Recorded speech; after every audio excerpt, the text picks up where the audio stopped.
Saat itu aku pikir teriakan dan kebrutalan ribuan orang itu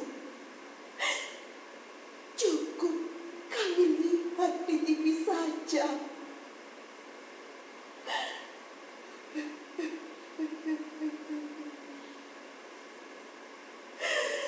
Mereka yang tak terkendali melempari, membakar, bahkan menjarah apa saja.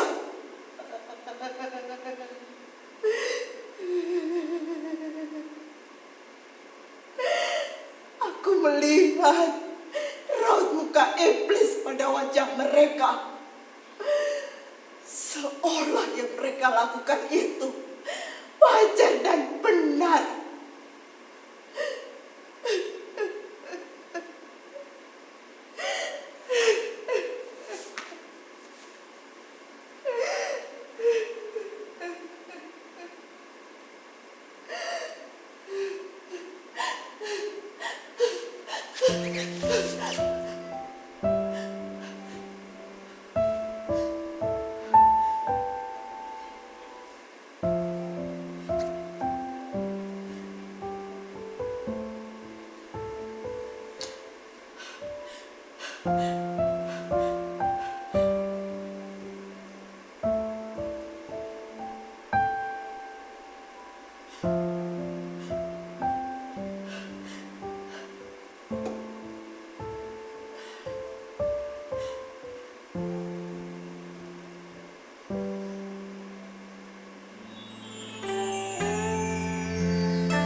Api memupuk tinggi dari toko-toko dan atap rumah. Apakah ada seseorang yang terbakar di dalamnya? Aku tidak tahu. Aku tidak tahu. Aku tidak tahu. Aku tidak tahu.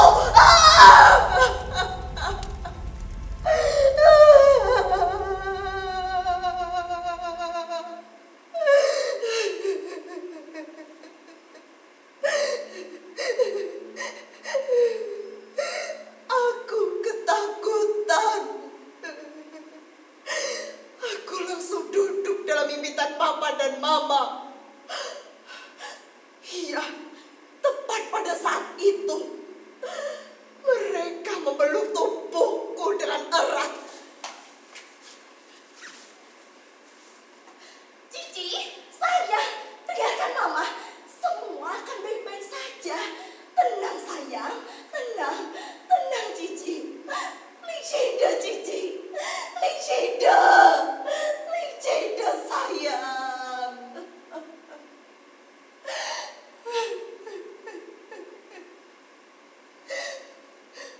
Begitu bisik mama sambil mencoba menenangkanku.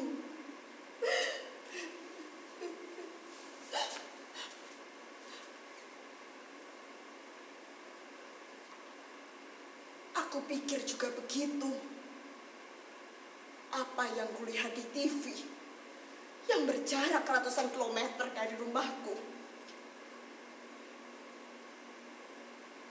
Sulit dipercaya jika harus terkena pada keluarga kami. Lagi pula, Kami tidak pernah punya masalah. Hidup kami selalu rukun-rukun saja dengan tetangga sekitar.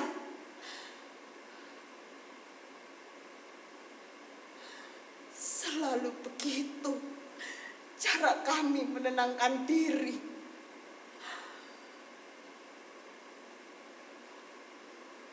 Meski mereka yang punya rumah atau tempat usahanya hangus dibakar, juga pasti punya alasan yang sama.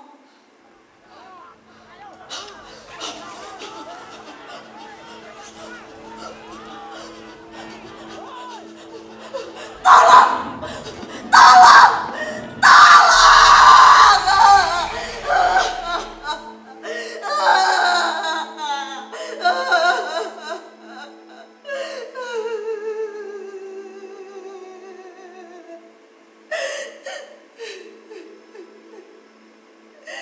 Sia-sia kami berteriak sekuat tenaga. Tidak ada seorang pun yang mendengar teriakan kami.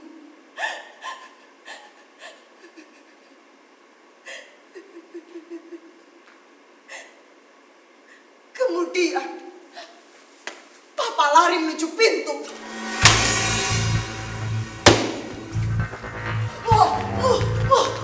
Mama! Mama! Cepat pergi dari sini, Ma! Bawa Cici keluar! Cepat, Ma! Cepat! Why sudah! Why sudah! Dengan sekuat tenaga, Papa menahan dorongan pintu ini. Dan Mama menarik tanganku dengan erat. Cici, sayang, dengarkan Mama. Ayo kita pergi, nak. Ayo, ayo.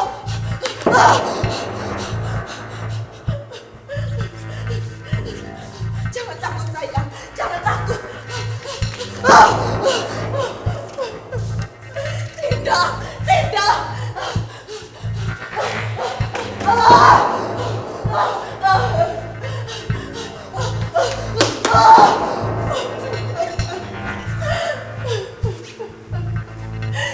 Kita harus bersembunyi, sayang. Ayo, ayo Cici, ayo.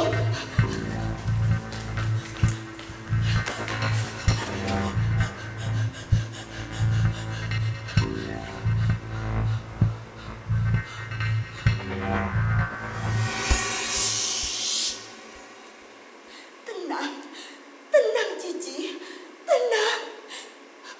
Dengarkan Mama. Mama akan selalu bersama Cici. Cici jangan khawatir. Lingshida sayang, Lingshida. Ya, Lingshida. Lingshida Cici.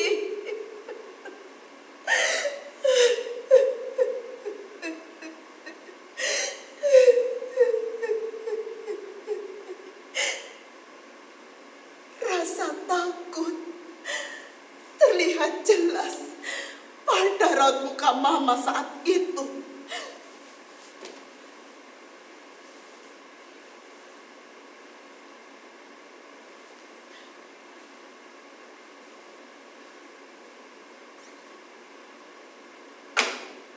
Hingga tibalah pada suatu kejadian yang tak pernah kami harapkan. Mata Mama terus tertuju kepada Papa. Entah apa yang ada di pikirannya. Melihat Papa mulai tak berdaya, Mama lari menuju pintu. Papa! Papa! Papa!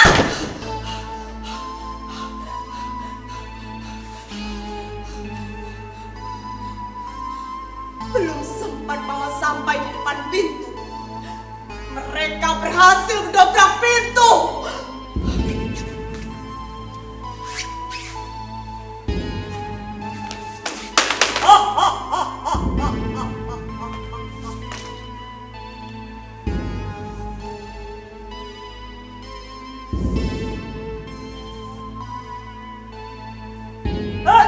Tunggu apa lagi? Cepat bunuh pria bajingan ini. Cara apa saja yang ada, jangan sampai ada yang tersisa.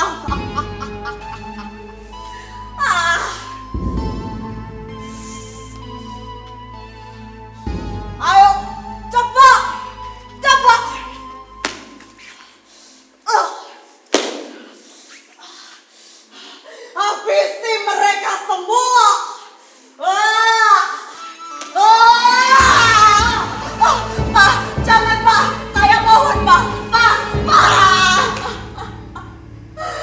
Jangan. Papa, papa, papa, papa, papa, papa. Jangan bawa suami saya.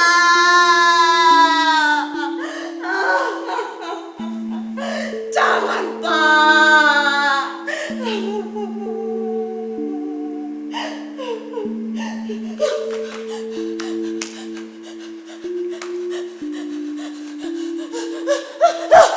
Tidak, tidak, Pak.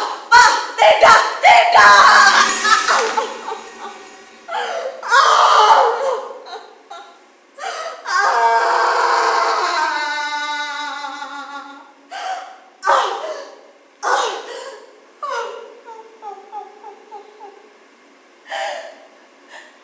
Tepat di depan mata saya, kedua orang tua saya diperlakukan seperti hewan.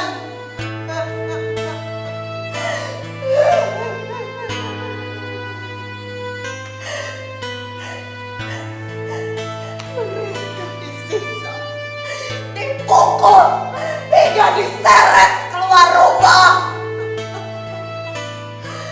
Hancur hati saya melihat papa dan mama bercucuran darah. Tapi saya tidak bisa berbuat apa-apa.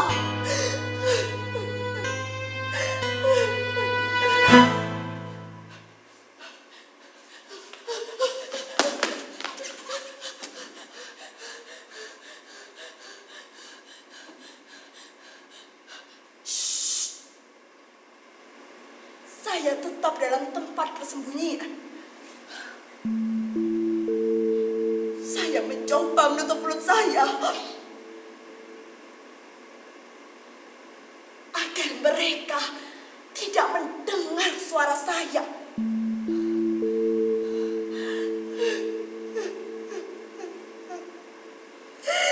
Tapi iblis tidak pernah puas melakukan kejahatan.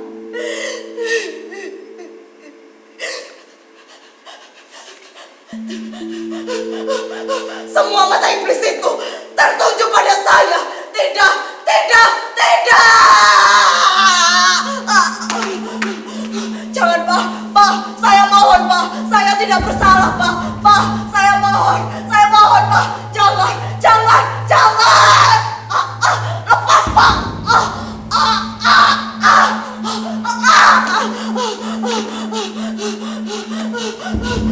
Pergi, pergi. Jangan, jangan. Jangan, Pak. Saya mohon. Jangan, jangan, jangan.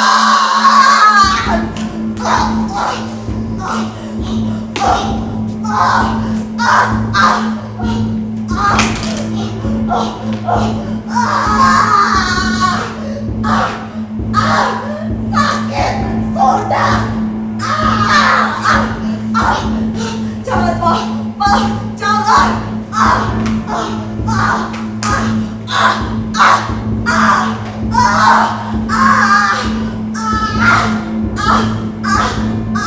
Sakit.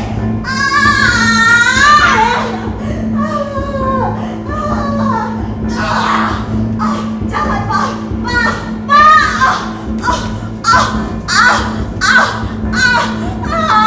sudah, sudah, sudah.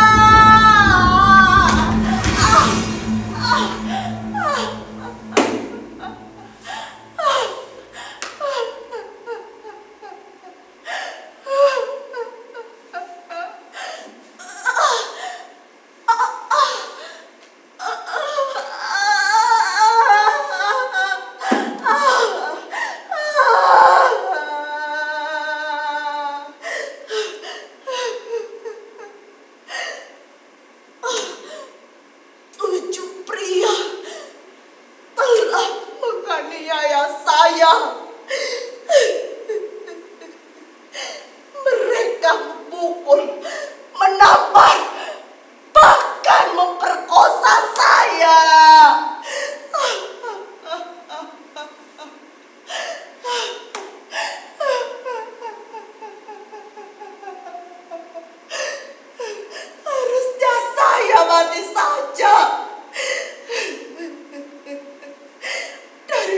selama hidup menanggung trauma yang sulit dilupakan.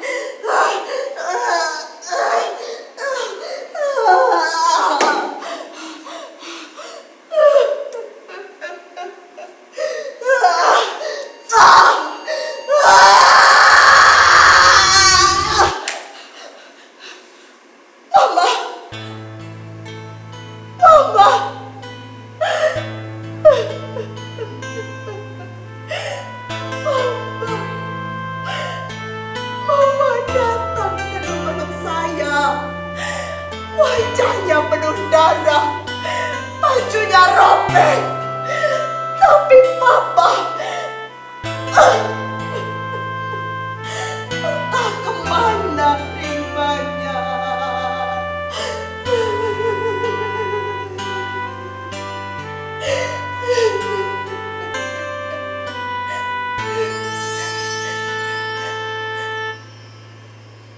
Negeri ini sudah tidak aman bagi kami.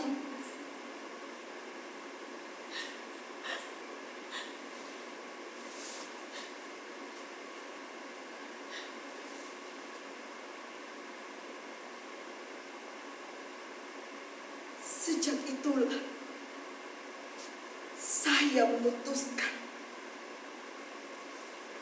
untuk meninggalkan tanah air ini dan pergi ke Amerika demi menjauhi masa-masa kelam yang kami alami.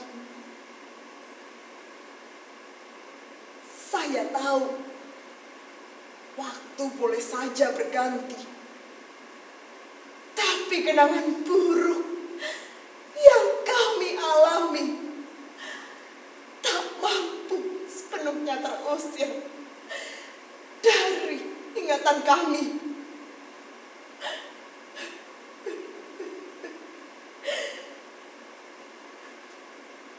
Iya, semuanya akan tersimpan dengan rapi.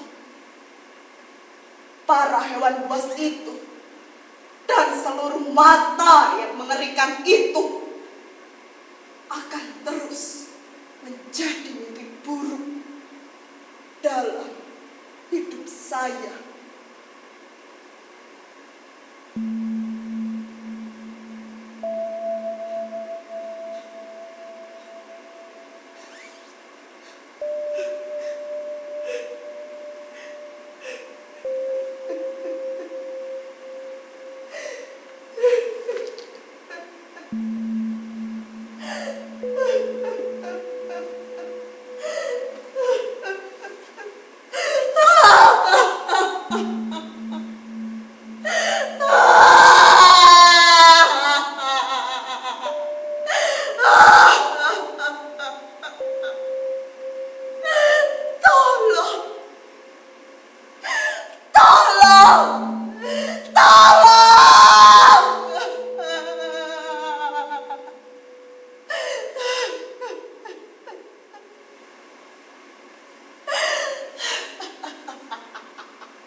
Sampai saat ini kalian tidak ingin mendengar teriakanku ini, bukan?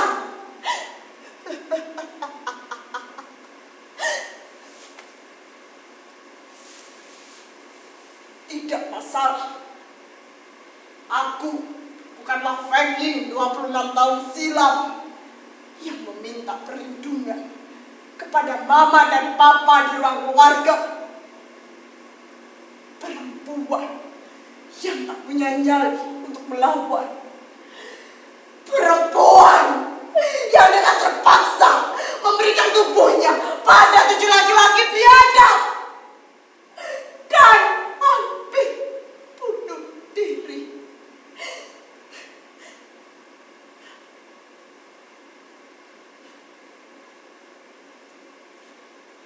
Aku seorang perempuan 40 tahun yang mengutuk negeri ini lebih dari 2 dasawarsa. Kini bukan hanya aku yang merasa tidak aman. Data-data pribadi kalian akan dijual ke luar negeri. Bahkan para penyebar ilmu dianggap sebagai beban negara. Sampai saat ini negara ini masih berusaha kembali ke neraka. Para pengurus negara masih menganggap keresahan masyarakat sebagai ancamannya. Bendera selain merah putih yang berkibar tidak lebih tinggi darinya dianggap sebagai lambang perlawanan tirani. Sedangkan tirani yang sebenarnya adalah mengambil keuntungan rakyat dan mengubahnya menjadi 3 juta dalam sehari. Apakah masih kurang usaha negara ini untuk mengembalikan para iblis berbaju rapi yang buta akan sifat kemanusiaan? Aku rasa tidak. Barangkali ada secentik cinta yang tersisa. Barangkali ada di antara kalian yang dulu menganiaya bapak dan mama saya, atau satu di antara 7 laki-laki yang telah memperkosa saya dan mengira kami sudah gila.